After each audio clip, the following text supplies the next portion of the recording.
Pronto. Boa noite. Nosso trabalho é sobre a rinosporodiose. A rinosporodiose é uma infecção produzida pelo Rhinosporidium siberi. Ela é caracterizada por lesões elevadas na pele e por pontilhados amarelo claro na cavidade nasal. O primeiro caso relatado dessa doença foi em 1900, em um moço de 19 anos que apresentava uma lesão na cavidade nasal. O nosso objetivo com esse trabalho é descrever a doença e discutir suas características clínicas, sua patologia e seu diagnóstico. Conceitos básicos. A rinosporodiose é uma doença causada pelo fungo Rhinosporidium sebri. A rinospirose é causada pelo um crescimento polipoidal nasal, que ele se origina na cavidade nasal e se desenvolve até a nasofaringe. Diante disso, ele causa uma obstrução nasal, né, que pode ser bastante desconfortável, né? Pode passar. A transmissão. A transmissão, ela é um pouco indefinida, porém, ela é presumido do habitat do organismo, que é o habitat natural, o habitat aquático. A transmissão pode ser direta, que é a infecção com o contato direto com o micro-organismo, que pode ser decorrente de banhos em lagos. Kanunarati, ele foi o responsável por descobrir essas lesões satélites na pele e também na mucosa conjuntival, que foi o resultado de uma autoinoculação que ele fez. Ele também posturou, né, a responsabilidade que existia um estado dimórfico dela, e também um satófito no solo e também na terra, que ele descobriu que alcançava os tecidos. E essa capacidade dimórfica dela, ela ajudou a ele a sobreviver em ambientes hostis por um período maior.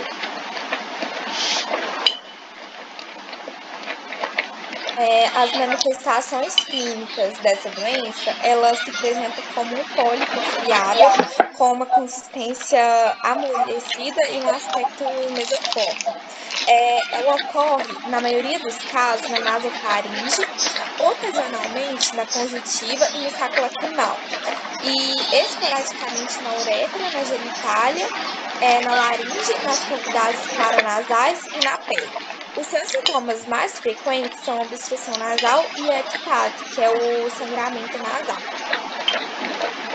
Aqui, nessa imagem, a gente vê um paciente do sexo masculino com 9 anos de idade, com uma lesão tumoral na superfície irregular, com pontilhados brancos e com cerca de 0,8 centímetros de diâmetro. E ela tem uma evolução de 3 meses.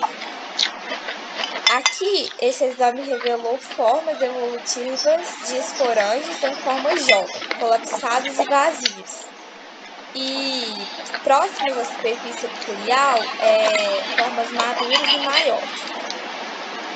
Nessa imagem, mostra o estroma com reação inflamatória crônica, com predominância de plasmócitos, linfócitos e escassos neutrófilos. A realização do diagnóstico clínico não é recomendado para esse tipo de enfermidade, devido às lesões serem facilmente confundidas com outras doenças. Entretanto, ainda pode ser usada a análise epidemiológica, pois pode ser usada para excluir possíveis casos da doença. A rinosporodiose, ela possui diversas formas clínicas, com a seguinte definição. As lesões nasais são parecidas com o carcinoma papilar, o pólipo antrocoanal, a rinite hipertrófica, angiofibroma, o papiloma invertido e pólipos benignos. As lesões ósseas e articulares ocorrem confusão com condrosarcoma, tumor de células gigantes e tuberculose. As lesões genitais são parecidas com lesões penianas e uretais, são parecidas com candilomas e carcinoma epidermoide. Para doenças infecciosas, pode-se observar o sítio e o aspecto da lesão. Então, a gente pode descartar algumas enfermidades, como histoplasmose, blastomicose, sinusite fúngica, leishmaniose, hanseníase e infecções causadas por cristospore. E nessa figura, pode passar, a gente pode observar que é um paciente com rinosporodiose cutânea e que pode ser facilmente confundido com a verruga, por isso que é fundamental o diagnóstico laboratorial. Pode passar. O diagnóstico laboratorial. Para fazer o exame direto, a gente vai usar a amostra de aspirados, raspados de lesão, tecido de biópsias e amostras líquido-mucosas. E para fazer esse exame, a gente usa também o KOH, que é o hidróxido de potássio. E também pode ser feito a partir do imprint de tecido e no microscópio a gente observa o esporângio, se positivo. O exame anatomopatológico. Ele é realizado através da histopatologia de tecido de ressecção e de biópsia. E para corar ele, a gente usa os corantes do HE, o PAS, muscicarmina e o prata, ou GMS. E no microscópio a gente observa se tem presença de esporângio e endosporos. O exame citológico ele é feito a partir de aspirados, de lavados, do escarro e de esfregaços de muco. E para realizar ele a gente usa os corantes como HIE, PAS, muscarmina, prata ou GMS e também o Giensa. E ele também pode ser feito a partir do imprint de tecido de biópsia. E no microscópio a gente observa se possível a presença de esporângio, endosporo e células inflamatórias. A cultura e a inoculação foi estudada a partir desde o século XX, tentou-se formas de se fazer a cultura e a inoculação do Rinosporidium siberium. No entanto, até atualmente não se tem uma forma de sucesso para fazer a cultura e nem a inoculação. O exame sorológico não é possível, porque para fazer ele a gente precisa das culturas da cultura para se obter as estruturas puras do Rinosporidium siberium. Por isso não é possível fazer o exame sorológico.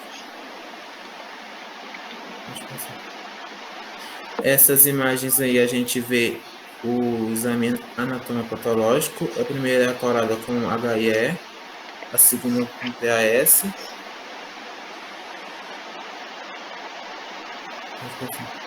A terceira com muscicarmina e essa quarta com o prata ou GMS.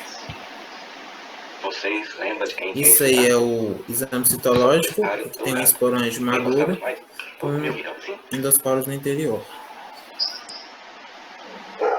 E a biologia molecular ela foi muito importante porque a partir dela se estudou a taxonomia do Rinosporidium siberium e descobriu que ele não é igual em todas as espécies. E também a partir dela foram desenvolvidos os primers para poder identificar o Rinosporidium siberium em amostras ambientais e clínicas. Agora eu vou falar um pouco sobre a profilaxia. A terapêutica da rinosporidiose é predominantemente cirúrgica, com a excisão da lesão, com resultados satisfatórios na maioria dos casos. As recidivas são raras decorrentes da excisão incompleta da lesão. Por isso, para a prevenção das recidivas, sugere-se a cauterização ou crioterapia da base das lesões, evitar o contato com águas contaminadas, principalmente em regiões endêmicas. De maneira coadjuvante, alguns autores têm proposto o uso de drogas alopáticas, inclusive em injeções locais, entre elas anfotericina B, mas não há suficiente comprovação de sua eficácia. Pode passar. O tratamento ele é, na maioria das vezes, feito cirúrgico, né? Que é essa cirurgia? Ela é uma recisão bem na lesão, né? Com uma cauterização bem na base da implantação. E na maioria das vezes se tem uma hemorragia, né? Até mesmo por formar uma lesão, né? A cauterização da base, ela é muito indicada na maioria das vezes, né? Dessa cirurgia.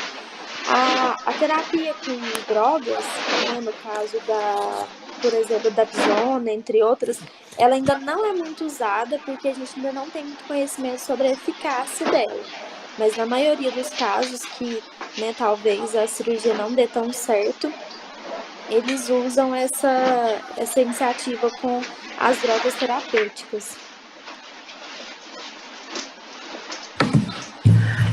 O nosso grupo concluiu com o trabalho que a rinosporodiose é uma doença infecciosa crônica causada pelo Rhinosporidium sebari. Apresenta um curso clínico lento e benigno e seu diagnóstico, quando realizada a história clínica detalhada com enfoque em dados epidemiológicos, exame físico e histopatológico, é relativamente fácil.